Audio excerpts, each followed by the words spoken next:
My name is Margaret Reeves. I turned 52 last spring. I've never considered myself naive, but looking back, I realized just how much I wanted to believe in the life I built. Or rather, the life we built. Daniel and I. We met when I was 42. Late by some people's standards. But I was never in a rush.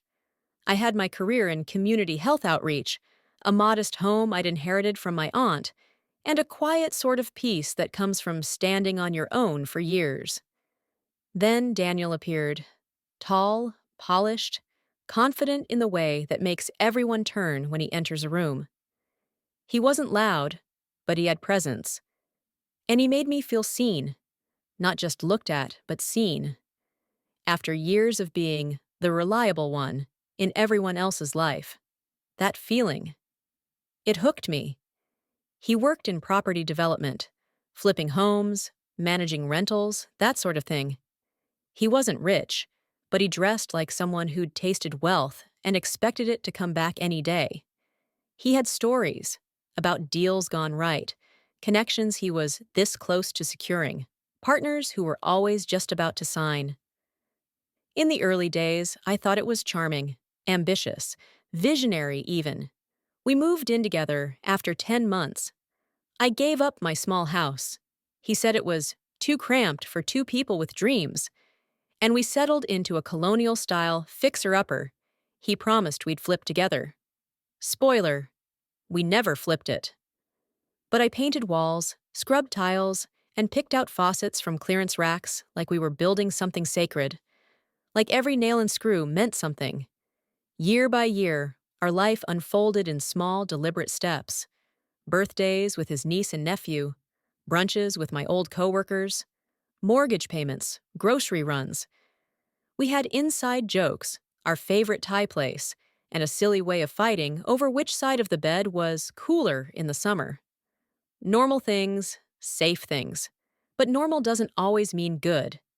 I started noticing small things in year 8, a second phone charger in his truck, restaurant receipts I never saw in our budget spreadsheet, a scent on his collar that wasn't mine and wasn't from any store I knew.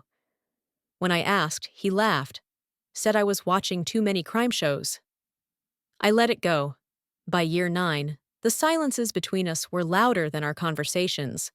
He started staying late more often. I started journaling again, like I used to when I was 20, writing down everything I noticed so I wouldn't forget or let myself be gaslit. I wasn't ready to confront him, not yet. I needed more. Not proof for him, but for me. To be sure I wasn't losing my mind. Then, one Sunday morning, everything cracked. We were in the kitchen. He was hungover, again, and rambling. Something about a client dinner that had run too long. I was halfway through slicing strawberries when he muttered it. Software. Under his breath. Like it didn't matter. Stacy said I should stop drinking so much around her friends. I froze. The knife stopped mid-slice. He looked up slowly, realizing what he'd said. I didn't blink. He tried to cover, said Stacy was a coworker, then a real estate lead, then someone from his gym, which was funny because he hadn't set foot in that place since we bought the elliptical that now collects dust in the basement. I didn't shout, I didn't cry, I just nodded. Because I already knew, and that was the moment everything changed. I didn't say anything right away. I finished slicing the strawberries, placed them in a bowl, and left them on the counter. Daniel hovered near the coffee maker, pretending to scroll through his phone. I could feel his panic, thick, almost sour in the air, but I didn't give him the satisfaction of a scene. You said her name, I said calmly, wiping my hands on a dish towel. Stacy. He flinched, just slightly, but enough. Babe, it's not. Don't make this into something. I'm not making anything, I cut in. You already did. He opened his mouth, then closed it. For the first time in years, he looked uncertain, like a man who realized he'd just stepped into quicksand and had no idea how deep it went. That was the last we spoke of it that day. And I think that scared him more than if I'd thrown a glass at the wall. I spent the afternoon cleaning, not angrily, but methodically. I pulled linens, I scrubbed baseboards, I emptied drawers I hadn't touched in months. Because when your life cracks open, you either fall through or start rearranging the pieces before they do. I chose the latter. By evening, Daniel was trying too hard. He poured wine, cooked steak, lit candles. He was suddenly attentive, watching me with a mix of guilt and calculation. I saw through it. I excused myself early and went to bed alone. The truth is, I'd already known for almost 5 months. I didn't know her name, but I knew. I'd seen the changes. The better cologne he wore when he left, but not when he came home. The passwords that were suddenly, accidentally, changed. The hotel loyalty card tucked in the back of his wallet. And then the voicemail. It came on a Tuesday. He was in the shower. His phone lit up on the bathroom counter. Normally, I wouldn't have looked. But this time, my gut told me not to ignore it. It wasn't even the words that got me. It was the voice. The way she said his name. Slow, familiar. Intimate in a way I hadn't heard in years. Hey, it's me. I still can't stop thinking about last weekend. When can I see you again? I miss your laugh. I didn't listen to it again. I didn't need to. Instead, I started saving everything. Receipts, photos of his calendar. I logged call times. I took screenshots when he slipped up. Not for revenge, but for clarity. I needed to understand the shape of the lie I was living in. And now? Now I had her name. Stacy. It sounded young. Not child young, but carefree young. Like someone who never had to clean grout or worry about replacing a furnace in January. I pictured her with manicured nails and a complicated coffee order. A woman who didn't know how to fold fitted sheets, but knew how to laugh just a little too loud at Daniel's recycled stories. The next morning, I asked him how long it had been going on. He didn't answer. That was answer enough. So I started planning, not a confrontation, but an exit. A smart one. Clean. Quiet. With receipts, accounts, passwords, and backup copies in places he wouldn't think to look. Because I'd spent too long building this life to leave it shattered, he could lie, he could cheat. But I wouldn't let him leave me in ruins. The thing about betrayal is that it makes you notice everything. The way a voice dips when lying. How a man pauses when you mention a name he shouldn't know. How he starts complimenting you suddenly after ignoring you for months. Daniel became oddly affectionate after the slip. He brought home flowers. He offered to cook dinner. He even suggested a weekend getaway, something he hadn't done in 5 years. "We need to reconnect," he said. I smiled and nodded. "Sure," I said. "Let me check my schedule." But every move he made only confirmed what I'd already mapped out in my journal. He wasn't trying to reconnect. He was trying to cover his tracks, to soften me, to rewrite the story before I could finish writing mine. What he didn't know was that I'd already visited a lawyer, not to file, not yet, but just to understand what I was entitled to. We weren't legally married, his idea, of course. He called it romantic at the time, saying it meant we were choosing each other every day, not trapped by a piece of paper. I saw it as freedom, too, until I realized it mostly protected him. Still, the house was in both our names. The joint account had my deposits, too. And there were things he didn't know I kept copies of. Emails, letters, documents from when we filed for the home equity loan. I had my own safety net. I just hadn't tested it yet. I began moving small things to a storage unit. Not furniture or anything obvious, just sentimental things. My grandmother's jewelry, photo albums, old letters from my mom. Daniel never noticed. He was too busy pretending to be the man he used to be. One evening, I asked him where he'd been that day. Just a simple question, while we were folding laundry. He said something vague about meeting a supplier. Then he hesitated, just for a beat, and added, "At that new place on 3rd, the one with the neon sign." But I'd driven past that place that afternoon. It was closed for renovations. I didn't call him out. I just hummed in acknowledgement. He didn't realize it then, but I was memorizing every lie, every detail. Later that night, I opened a new email account and used it to reach out to someone I hadn't spoken to in years, Daniel's former business partner, Charlie Lang. The two of them had a falling out over some shady deal Daniel had orchestrated, but Charlie always liked me. He once told me I was the only reason he tolerated Daniel for so long. Charlie responded within an hour. "I always thought you deserved better," he wrote. "If you're asking questions, I assume you're ready to hear the answers." And so, I invited him for coffee.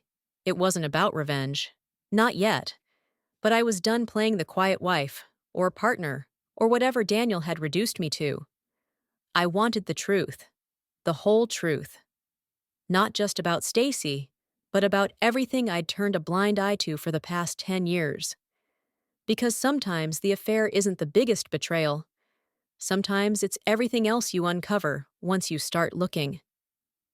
Charlie met me at a small diner off Highway 42. The kind of place where no one looked up from their coffee and the waitresses knew your order by the third visit. I wore sunglasses even though it was overcast. My hands shook just a little as I gripped the mug the waitress placed in front of me. Charlie hadn't changed much, still broad-shouldered, with that faint limp from the construction accident he never talked about. He gave me a cautious smile, then slid into the booth across from me. "I figured it was only a matter of time," he said, skipping pleasantries. I stayed quiet. He reached into his coat pocket and pulled out a worn envelope. "This is everything I never got to tell you." Inside were papers, copies of emails, contracts, notes with Daniel's signature. It was all legal mostly, but unethical? Absolutely. Daniel had used Margaret's name to secure funding for a property that was never built. He'd forged her initials once. She recognized the handwriting. She remembered that day. He'd brought her a latte and distracted her with a story while slipping something under her hand to sign. "I wanted to tell you years ago," Charlie admitted, "but Daniel threatened to ruin me. Said he'd call in favors, drag my name through the mud. I figured you were in love. And maybe I thought it wasn't my place."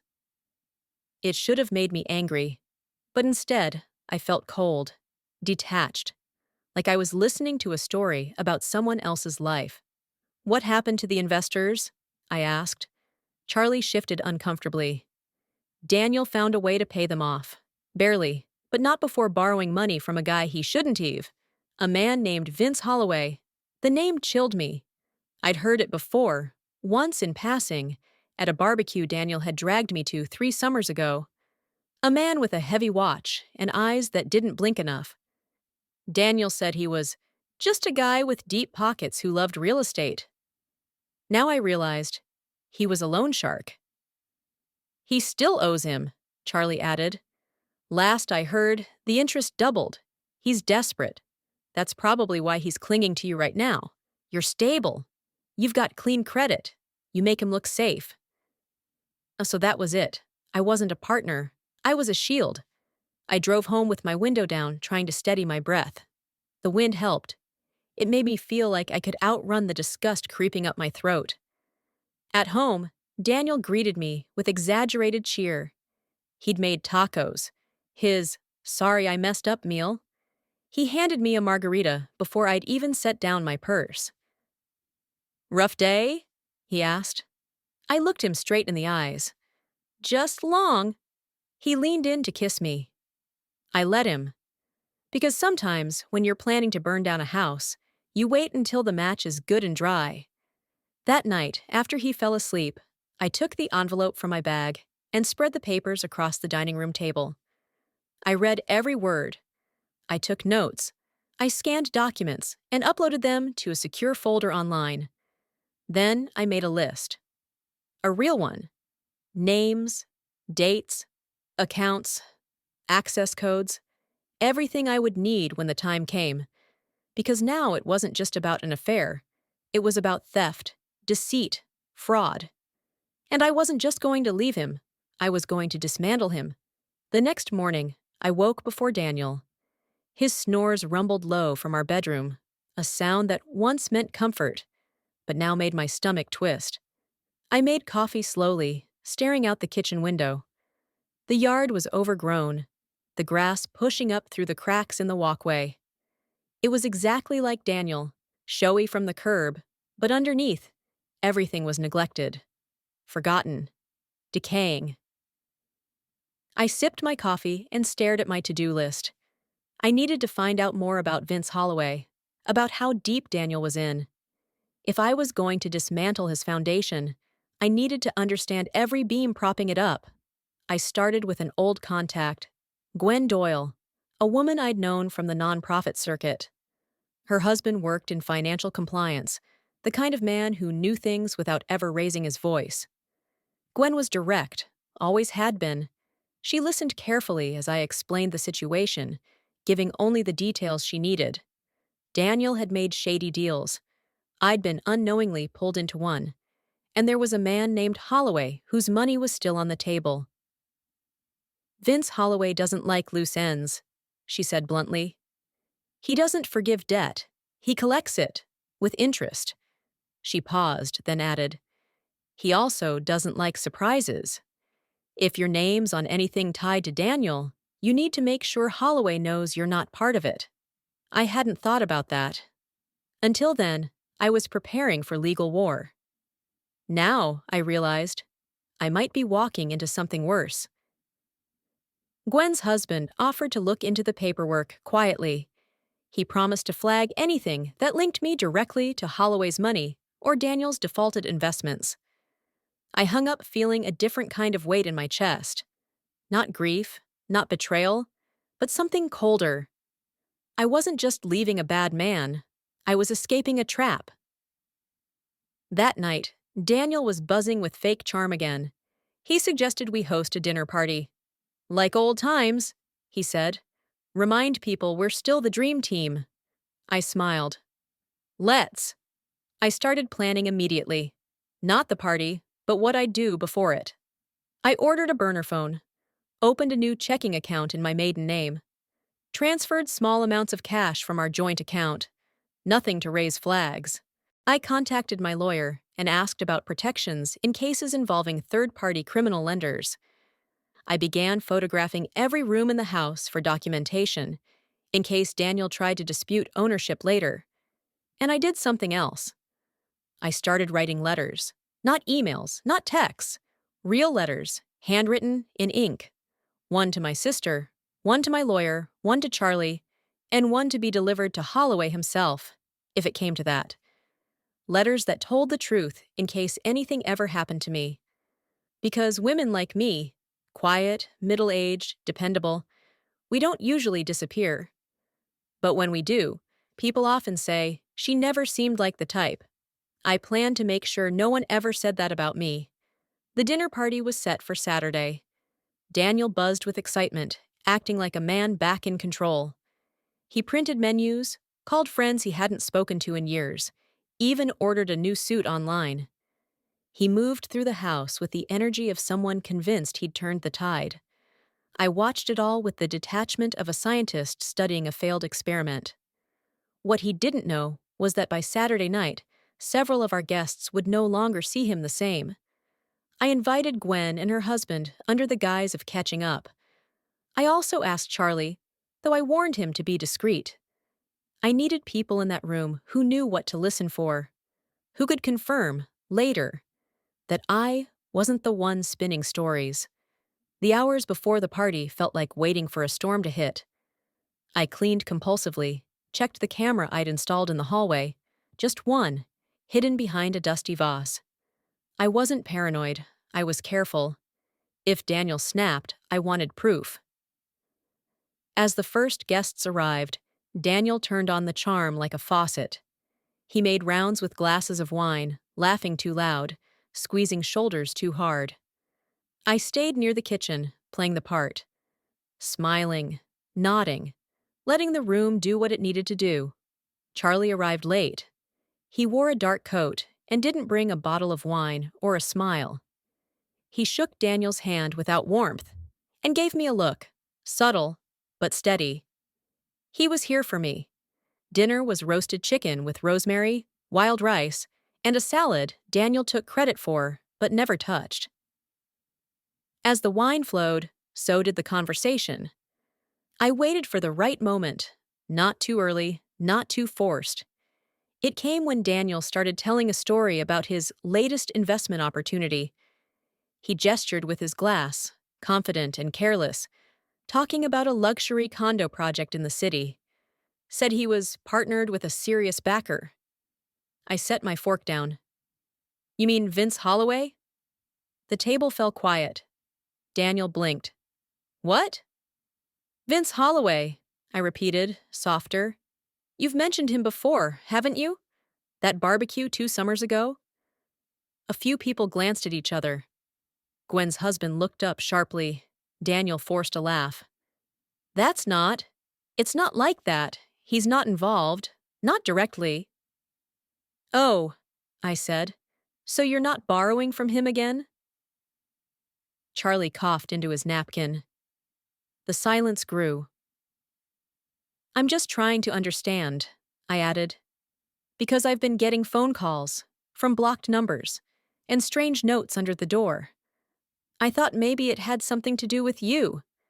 Daniel's face shifted. He opened his mouth, then closed it again.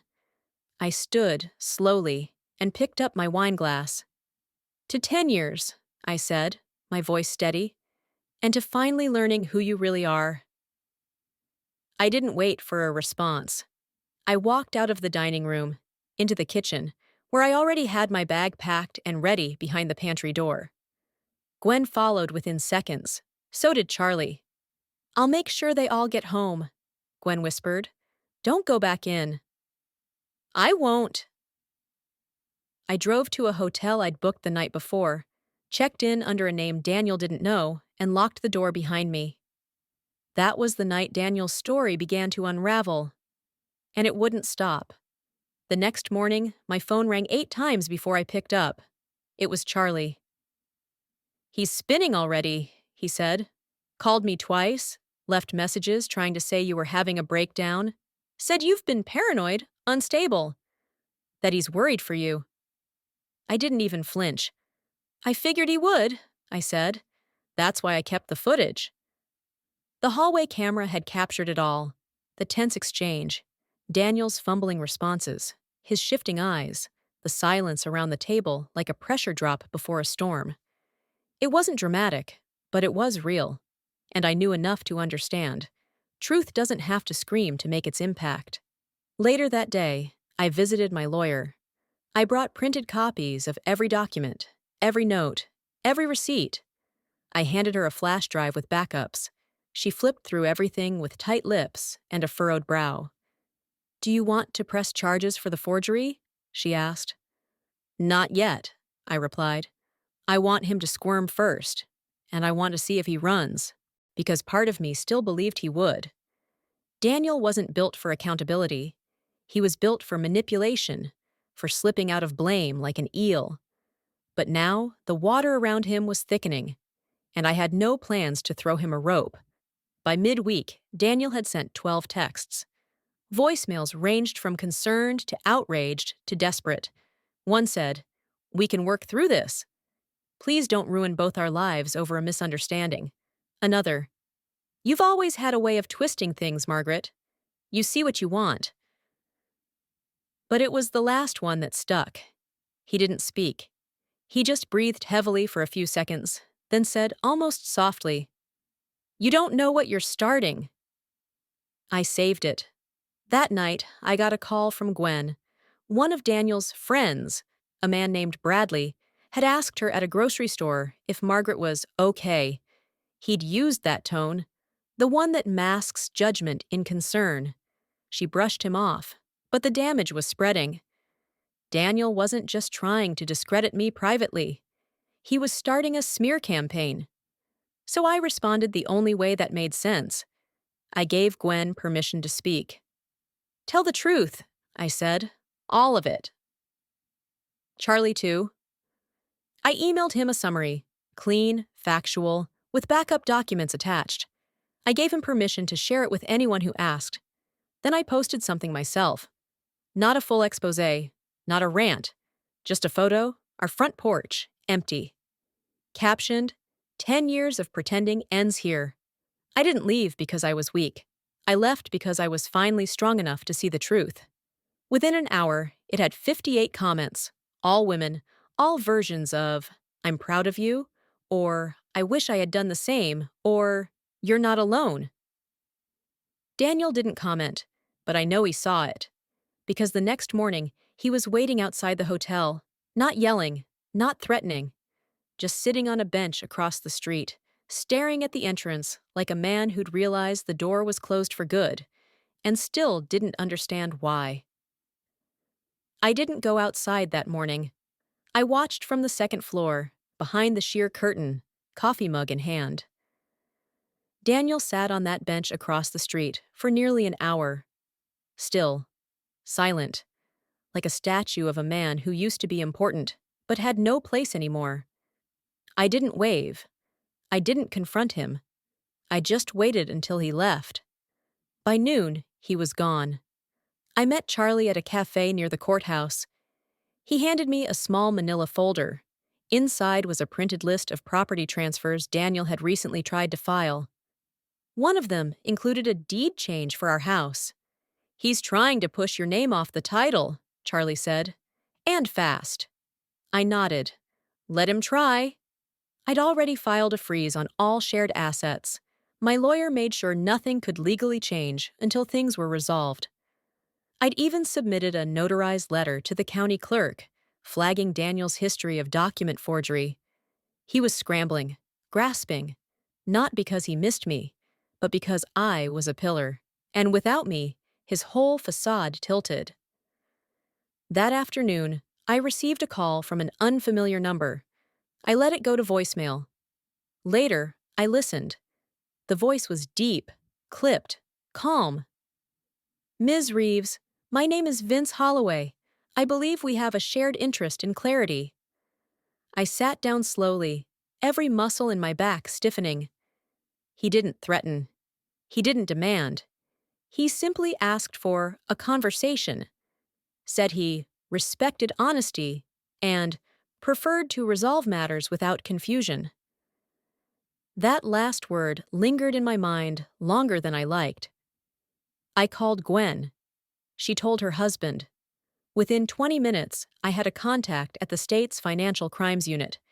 They couldn't move yet, not without more direct evidence, but they told me to stay available and keep records of everything. That night, Daniel called again.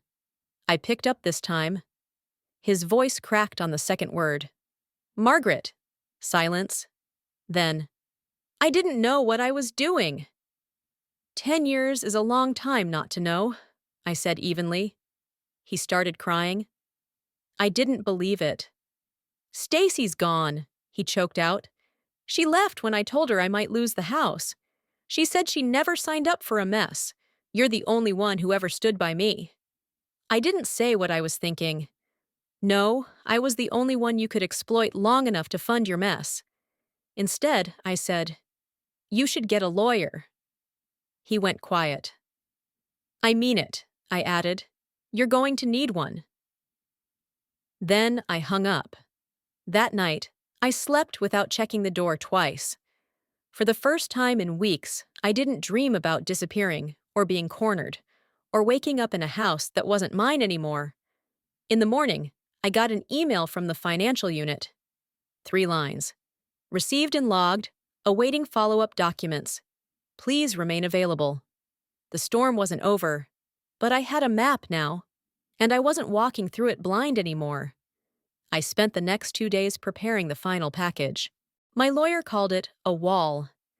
Everything airtight: financial statements, property records, documentation of the forged signatures, copies of text messages, screenshots, transcripts, and notarized statements from Charlie and Gwen. Even the dinner party video. I dropped the envelope off at the district attorney's office myself. The clerk barely glanced at me, but I didn't need fanfare. I needed accountability. I left the building lighter. Daniel must have known. That night, he showed up again, this time at Gwen's house. She called me immediately. "He's not violent," she said, voice low. "But he's unraveling." Daniel was pacing in her driveway, muttering to himself, running hands through his hair, his voice sharp with panic. "She's destroying me," he kept saying. "She doesn't know what she's doing." But I did. He wasn't worried about love lost. He was worried about reputation, money, and consequences. The kind of consequences men like him never think will apply to them. The next morning, a detective called me directly. "We've opened a formal inquiry," she said. "We may need a statement from you under oath soon." "Tell me when," I said. "I'll be there." I hung up and exhaled. It was happening. Daniel called twice that day. I didn't answer, but I listened to the second voicemail. It wasn't angry this time. It was pathetic. "Margaret, I know I messed up. I don't know how to fix this. I need you." He didn't say he was sorry. He didn't say he was wrong. He just said he needed me. But I wasn't his rescue line anymore. I wasn't his backup plan. I wasn't his shield, his signature, his silence. I was the storm. And he was finally standing in the rain without a roof. The hearing was scheduled for a Monday morning. It wasn't a trial, not yet, just a preliminary review. But Daniel was required to appear. I was there too, sitting quietly behind my attorney, hair pulled back, documents stacked neatly in a folder on my lap. I didn't look at him when he entered the courtroom, but I could feel it. That jitter in the air when a man who always expected to be the smartest in the room realizes he's not in control anymore. His lawyer whispered furiously in his ear before the proceedings began. Daniel didn't speak. He just stared straight ahead, jaw tight, like he was trying to hold himself together with silence. The judge reviewed the financial filings, the allegations of forged documents, and the submitted statements. When my name was called to the stand, I stood without trembling. I told the truth about the forged signature, about the manipulation, about the strange phone calls and the fear, about the years I'd spent as a silent partner in my own life while Daniel controlled the narrative. I didn't cry. I didn't need to, because the evidence did what emotion never could. It forced everyone to see him. When I stepped down, I glanced at Daniel for the first time in weeks. His face was pale. He didn't meet my eyes. By the time the hearing adjourned, the judge had granted a temporary injunction. Daniel couldn't touch shared assets, couldn't sell property, and couldn't contact me directly again. The forgery allegations would proceed to a formal investigation, and he was warned to comply, or face immediate charges. Outside the courthouse, the air was cold, crisp, but I breathed easier than I had in months. Charlie met me on the steps. He didn't say anything, just nodded once and handed me a cup of coffee. Later that afternoon, Gwen texted me a photo. Daniel, standing alone in front of a building with a for lease sign, where one of his upcoming condos had supposedly been going up for months. The caption read, "Looks like his empire finally ran out of lies." That night, I returned to the home I'd once shared with Daniel, not to move back in, but to retrieve the last few things I wanted. The rest I left behind. And as I locked the door for the last time, I didn't feel regret. I felt something quieter, deeper, peace.